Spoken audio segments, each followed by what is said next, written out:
Revenue ഉദ്യോഗസ്ഥയായി Shantha കോട്ടയത്ത് നിന്നും മലപ്പുറത്തെത്തുന്നത്. Palakkad deputy കളക്ടറായി 2000-ൽ വിരമിച്ച ശാന്ത പിന്നീട് നാട്ടിലേക്ക് തിരിച്ചുപോയില്ല. കാരണം തന്റെ മക്കൾ മലപ്പുറത്തുകാരാണെന്ന വിശ്വാസം പോകാൻ മനസ്സ് വിസമ്മതിച്ചു.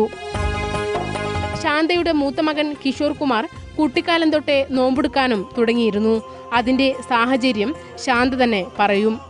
ഇവിടുത്തെ സംസ്കാരത്തോടാണ് നമുക്ക് കൂടുതൽ താല്പര്യവും പ്രത്യേകതയും തോന്നും. മറ്റുള്ള മാതിരിയല്ല. സ്നേഹിക്കാൻ അറിയാവുന്ന ഒരു ജനസമൂഹമാണ് മലപ്പുറം എന്നുള്ളതിന് യാതൊരു സംശയമില്ല. അതല്ലേ കേരളത്തിൽ നിന്ന് തെക്കുന്നൊക്കെ ഉദ്യോഗസ്ഥർ വന്നാൽ അവരൊക്കെ തന്നെ ഇവിടെ വീടുകൾ വെച്ച് അധികവും താമസിക്കുന്നില്ല. പിന്നെ അതെന്ന് വെച്ചാൽ ഈ മതത്തിലധിഷ്ഠിതമായ ഒരു പ്രത്യേകമായ ഒരു സംസ്കാരം ഉള്ളത് കൊണ്ടാണ് മനുഷ്യരെ സ്നേഹിക്കാൻ കഴിയും. കിഷോറിന്റെ ജീവിത പങ്കാളിയായി വന്ന ഇടുക്കി സ്വദേശിനി ഷിജോയും നോമ്പുകാരിയായി മാറി. മലപ്പുറത്തിന്റെ മതമൈത്രി തകർക്കാൻ പല പരിഷ്കാരികളും കിണഞ്ഞു പരിശ്രമിക്കുന്നുണ്ടെങ്കിലും ഒന്നും വിലപ്പോവില്ല. കാരണം അത്രയ്ക്കും സുദൃഢമാണ് ബന്ധങ്ങൾ. നോമ്പുകാലമായാൽ അത് ഒന്നുകൂടി ഊട്ടിയുറപ്പിക്കുന്നു. ഇന്ന് നാടിന്റെ മുക്കിലും മൂലയിലും വരെ മാർബിൾ പതിച്ച നിസ്കാര പള്ളികളും ജുമ നിർവഹിക്കാനുള്ള പള്ളികളുടെയും നിർമ്മാണം തകൃതിയായി നടക്കുന്നു. 10 പേർക്കാണെങ്കിലും പള്ളികൾ നിർമ്മിക്കുന്നത് ഫാഷനായോ എന്ന് തോന്നും.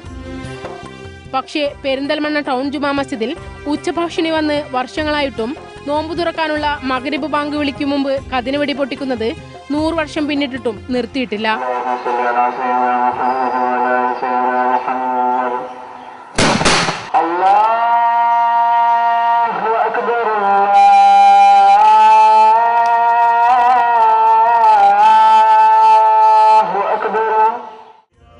കൗതുകകരമായ വസ്തുത, കഴിഞ്ഞ 43 വർഷമായി ഇവിടെ കതിന പൊട്ടിക്കാൻ എത്തുന്നത് അമുസ്ലിമായ പരിയാണിയാണ്.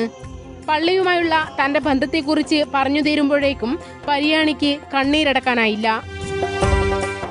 ആയിരങ്ങൾ നോമ്പ് തുറക്കുന്ന ഒരു സംഗതിയാണിത്.